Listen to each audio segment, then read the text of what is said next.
Hello friends, welcome to best cooking இன் தமிழ். இது வரைக்கும் நம்ம சேனலை சப்ஸ்கிரைப் பண்ணாதவங்க கீழே இருக்க சப்ஸ்கிரைப் பட்டனை சப்ஸ்கிரைப் பண்ணுங்கள், கூடவே இருக்க பெல் பட்டனையும் ப்ரெஸ் பண்ணுங்கள். இன்றைக்கி நம்ம முறுக்கு செய்கிறதுக்கு சரியான பக்குவத்தில் முறுக்கு மாவு எப்படி அரைக்கலாங்கிறது தான் இன்றைக்கி நம்ம பார்க்க போகிறோம். வாங்க. இப்போ நம்ம ஃபஸ்ட்டு முறுக்கு மாவு எப்படி அரைக்கிறதுங்கிறத பார்த்துடலாம். ஸோ இதுக்கு நான் என்ன பண்ணுறேன்னா, ஒரு படி, அதாவது என்ன பண்ணுறேன், இந்த படி சின்ன படி இருக்குது பாருங்களேன், அதான் அரைப்படின்னு சொல்கிறது. இந்த படியில் ஒரு படி அளவுக்கு நான் என்ன பண்ணியிருக்கேன், பச்சரிசி எடுத்துருக்கிறேன். இந்த ஒரு படி பச்சரிசிக்கு என்ன பண்ணுறீங்கன்னா, கால் படி உளுந்தும் கால் படி பொட்டுக்கடலையும் எடுத்துக்கணும். அதாவது ஈக்குவலாக தான் ரெண்டுமே எடுத்துக்கணும். ஸோ நீங்கள் எத்தனை படி போடுறீங்களோ அதுக்கேற்ற மாதிரி நீங்கள் அளந்துக்கலாம். இப்போ இது 4 படி நீங்கள் அரிசி எடுத்துக்கிட்டிங்கன்னா, இதில் ஒரு படி அளவுக்கு உளுந்தும் ஒரு படி அளவுக்கு பொட்டுக்கடலையும் நீங்கள் சேர்த்துக்கணும். இப்போ நான் கொஞ்சமாக தான் செய்கிறேன். ஸோ அதனால் நான் அரைப்படி, அதாவது இந்த சின்ன படியில் ஒரு படி எடுத்துருக்கிறேன். இதுக்கு நான் கால் படி அளவு உளுந்து கால் படி பொட்டுக்கடலை எடுத்து வச்சுருக்கிறேன். நான் பொட்டுக்கடலையும் உளுந்தையும் இந்த படியில் கால் படி அளவுக்கு அளந்து தான் இந்த பவுலில் கொட்டி வச்சுருக்கேன். இப்போ என்ன பண்ண போகிறோம்னா, நம்ம பச்சரிசியை மட்டும் தனியாக ஒரு 3-4 தடவை நல்லா தண்ணியை ஊற்றி அலசிடுங்க. அலசிட்டு இதை நல்லா வெயிலில் காய வச்சிடணும்.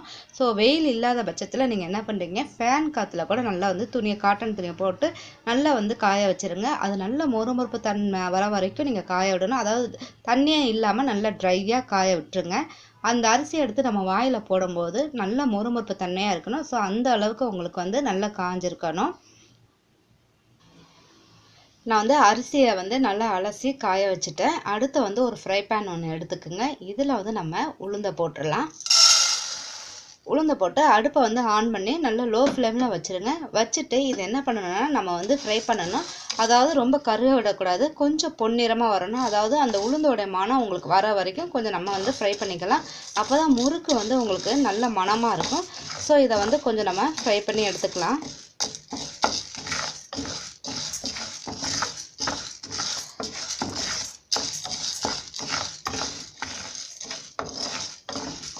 பாருங்க, நமக்கு கொஞ்சம் கலர் நல்லா மாறிடுச்சு. அது இல்லாமல் உங்களுக்கு நல்ல மணமும் வருது. ஸோ இந்த ஸ்டேஜில் நம்ம இதை அடுப்பு ஆஃப் பண்ணிவிட்டு இதை என்ன பண்ணுறீங்க, ஒரு பவுல் கொட்டி வச்சுக்கோங்க. இப்போ நம்ம உளுந்தை கொட்டி வச்ச பிறகு அதே ஃப்ரை பேனில் என்ன பண்ணுறீங்க, நம்ம பொட்டுக்கடலையும் போட்டுருங்க. பொட்டுக்கடலையும் போட்டு அடுப்பை நல்லா லோ ஃப்ளேமில் வச்சுருங்க. வச்சுட்டு இதையும் என்ன பண்ணுறீங்க, கொஞ்சம் நம்ம வறுத்துடணும். வறுத்தாதான், எப்போவுமே சில பொட்டுக்கடலை என்ன பண்ணுறோன்னா மொறுமொறுப்பு தன்மையாக இருக்காது.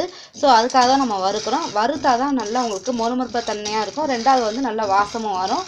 நம்ம அரைக்கும் போது நமக்கு மிஷின் என்னாக அந்த மாவுலாம் ஒட்டாது.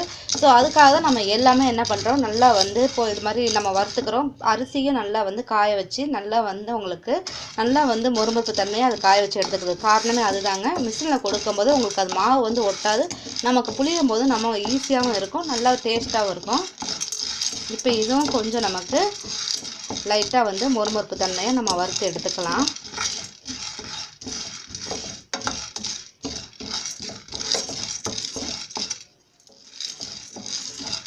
பாருங்கள், இப்போ நமக்கு கொஞ்சம் நல்லா ட்ரை ரோஸ்ட்டாக ஆயிடுச்சு. ஸோ இப்போ இதையும் நம்ம என்ன பண்ணுறோம், அடுப்பு ஆஃப் பண்ணிவிட்டு இதையும் ஒரு பவுலில் கொட்டி வச்சுக்கோங்க. இப்போ நமக்கு பச்சரிசியும் நல்லா அலசி காய வச்சு எடுத்தாச்சு.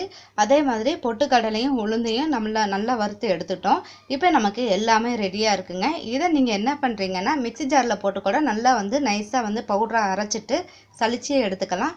அப்படி இல்லாட்டினா மிஷினில் கொடுத்தும் நீங்கள் அரைச்சிக்கலாம். நான் மிஷினில் கொடுத்து தான் அரைக்க போகிறேன். ஏன்னா இது மாதிரி இன்னொரு பங்கும் நான் என்ன பண்ணேன், ஆட் பண்ணி அரைக்க போகிறேன். ஸோ எனக்கு கொஞ்சம் கூடுதலாக மாவு தேவைனால நான் இதே அளவுக்கு இன்னொரு பங்கு நான் செஞ்சு மிஷினில் கொடுத்து அரைக்க. இப்போ நான் மிஷினில் கொடுத்து நல்லா நைஸாக அரைச்சி எடுத்துகிட்டு வந்துட்டேன். இது கொஞ்சம் சூடாக இருக்கும். ஸோ இது என்ன பண்ணுறீங்க, நீங்கள் இதை நல்லா ஒரு பெரிய பிளேட்டில் கொட்டி ஆற வச்சுருங்க. மாவு சூடாக இருந்துச்சுன்னா உங்களுக்கு மாவு கட்டிப்பட்டுரும். ஸோ நல்லா ஹீட்டாக இல்லாமல் நல்லா ஆறணும். அதனால் நீங்கள் இதை நல்லா ஆற வச்சு எடுத்துக்கோங்க. அது இல்லாமல் இதை நம்ம கொஞ்சம் சலிச்சும் எடுத்துக்கலாம்.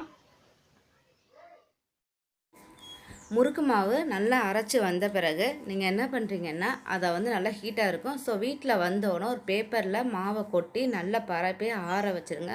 ஆறின பிறகு அதை வந்து என்ன பண்ணுறீங்க, நல்லா சலித்து ஒரு பெரிய வாளியில் கொட்டி வச்சுக்குங்க. நம்ம முறுக்கு சுடும்போது என்ன பண்ணுறீங்க, அதாவது சின்ன படியில் ஒரு படி அளவு மாவு எடுத்துக்கோங்க. அந்த மாவில் வந்து என்ன பண்ணுறீங்க, 3 ஸ்பூன் அளவுக்கு நெய் அல்லது பட்டர் வந்து ஆட் பண்ணிக்கலாம். அதே மாதிரி ஜீரகம் அல்லதுனா எள்ளு வந்து ஆட் பண்ணிக்கோங்க. அதுக்கப்புறம் வந்து நீங்கள் முறுக்கு நல்லா வெள்ளையாக டேஸ்ட்டாக இருக்கணும்னா தேங்காய் பால் ஆட் பண்ணிக்கலாம், இல்லாட்டினா தண்ணி கூட ஆட் பண்ணிக்கலாங்க. ஸோ இந்த மாதிரி எல்லாமே நீங்கள் நல்ல மாவு வந்து பிணையணும். பிணையும் போது நல்ல மாவு வந்து என்ன ஆகும்னா சாஃப்டாக இருக்கணும். அந்த சாஃப்டாக இருந்தால் தான் உங்களுக்கு மாவு வந்து புளியும் போது உங்கள் கையும் ரொம்ப வலிக்காது, அது இல்லாமல் நல்லா டேஸ்ட்டாகவும் இருக்கும். ஸோ இதே மாதிரி நீங்கள் ஃபாலோ பண்ணி பாருங்கள். உங்கள் முறுக்கு வந்து ரொம்ப டேஸ்ட்டாகவும் அருமையாகவும் இருக்குங்க. இது உங்களுக்கு ரொம்ப பிடிச்சிருந்துச்சின்னா லைக் பண்ணுங்கள், ஷேர் பண்ணுங்கள், மறக்காமல் சப்ஸ்கிரைப் பண்ணுங்கள். Thank you viewers.